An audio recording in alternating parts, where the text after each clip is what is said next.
Hey everyone, welcome back to the channel. Today I'm diving into one of the most iconic films of all time, Pulp Fiction. Whether you are a lifelong Tarantino fan or new to the movie's wild nonlinear world, you're about to hear some unbelievable facts and trivia that will blow your mind. So let's enjoy cinema. Big Mac. Big Mac's a Big Mac, but they call it Le Big Mac. Le Big Mac.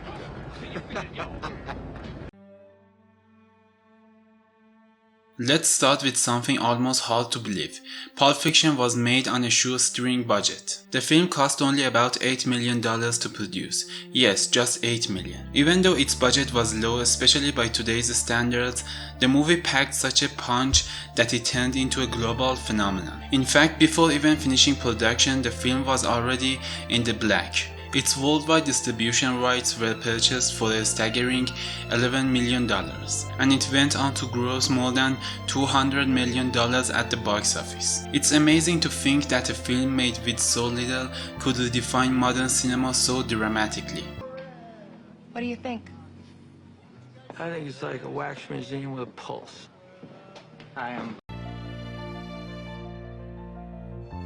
Move on to the casting, and the surprises keep on coming. One tidbit that always gets people talking: Uma Thurman and unforgettable Mia Wallace actually turned down the role initially. Quentin Tarantino was so determined to have her that he ended up reading the script over the phone to persuade her. Imagine if Mia Wallace wasn't part of the film.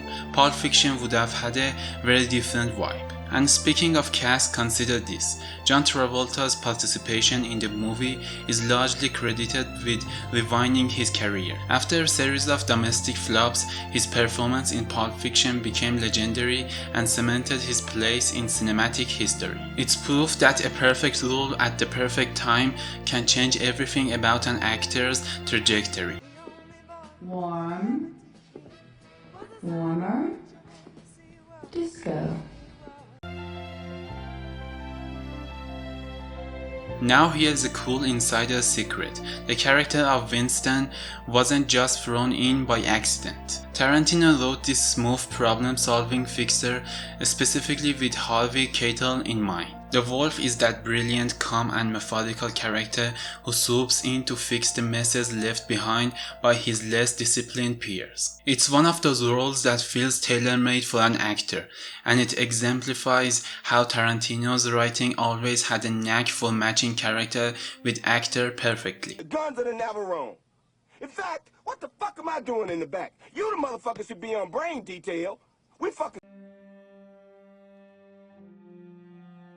Let's talk music, a huge part of Pulp Fiction's signature vibe. There is a fun behind-the-scenes fact about the song featured during the famous twist contest at Jack Rabbit's Slim's. Uma Thurman wasn't actually a fan of Chuck Berry's You Never Can Tell when it first played. In a candid conversation, she told Tarantino that the song just didn't sound right for the scene. And what did he say? Trust me, it's perfect.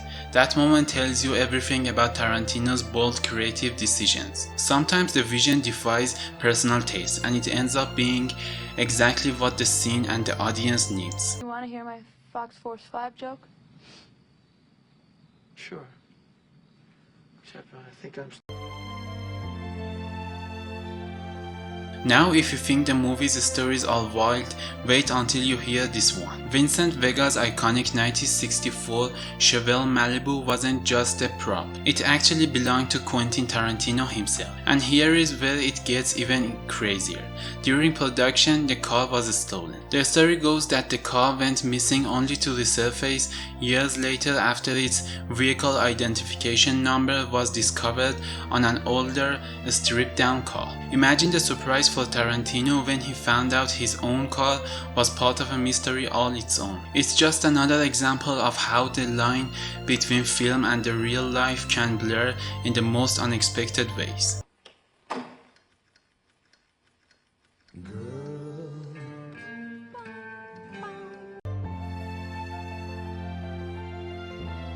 Let's shift gears and explore some of Tarantino's personal quirks that made their way into the movie. For a long time, not many people knew that Tarantino wrote significant parts of Pulp Fiction script while he was in Amsterdam. Yes, he was holed up in a hotel room and even working in a Dutch coffee shop, which is by the way a laid-back term for the harsh bar. During his stay, he recorded quirky tidbits, including references to Dutch costumes and culture that you can hear peppered throughout the movie. There is even a story about him leaving an unpaid bill of about $150 at a video rental store called Cult Video. These little details add a layer of authenticity and offbeat charm that make Pulp Fiction such a unique film.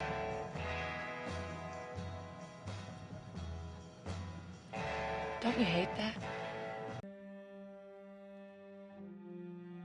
One of the most talked about elements of Pulp Fiction is its nonlinear storytelling. At the time, actually even now, nothing had quite prepared audiences for a narrative that jumps around in time. Instead of a straightforward chronological story, we are given fragmented pieces of multiple interconnected plots that comes together in surprising ways. This groundbreaking approach not only captivated audiences, but also influenced a generation of filmmakers. Breaking away from traditional storytelling norms, Tarantino showed us that a structure is just another tool for creating suspense, humor, and character depth. It's like piecing together a cinematic puzzle, and every rewatch adds a new perspective to the story.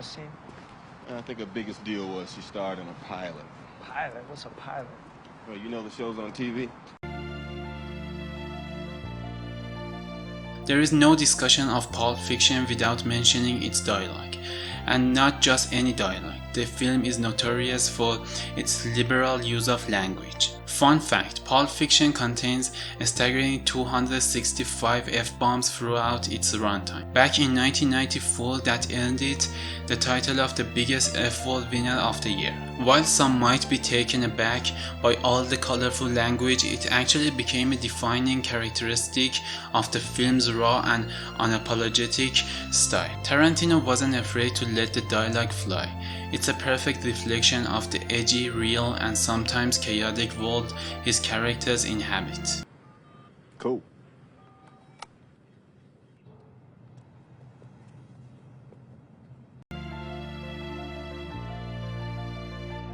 Looking back over the years, it's incredible to see how Pulp Fiction reshaped films, culture, and even music. Beyond the huge box office numbers and critical acclaim, the movie reawakens discussions about everything from pop culture to the art of storytelling. From turning relatively unknown songs into classics to reviving careers like that of John Travolta and even giving lesser-known actors memorable cameo roles. Pulp Fiction left fingerprints on every part of the filmmaking world.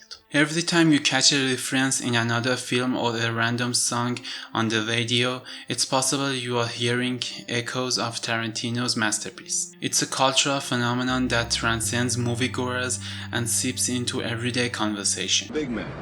Big Mac's a Big Mac, but they call it Le Big Mac. Le Big Mac.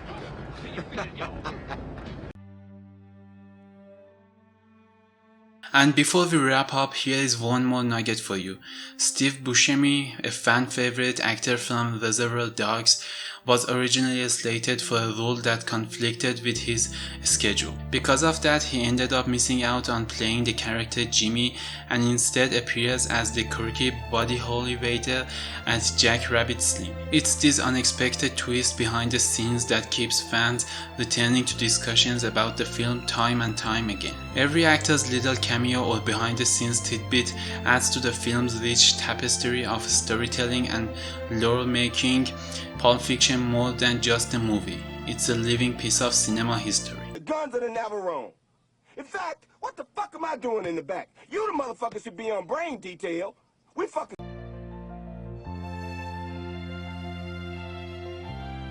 Alright, that wraps up our look at some of the most unbelievable facts and trivia about Pulp Fiction. From its pocket-friendly budget and unexpected casting decisions to a stolen cars and non-linear narratives, it's clear that every corner of this film is brimming with intriguing stories. Which fact blew your mind the most? Let me know in the comments below. And if you enjoyed these insights, and if you're hungry for more offbeat movie trivia, make sure to hit that like button and subscribe for more deep dives into fascinating world of film. Thanks for watching, don't forget to enjoy cinema, see you in the next video.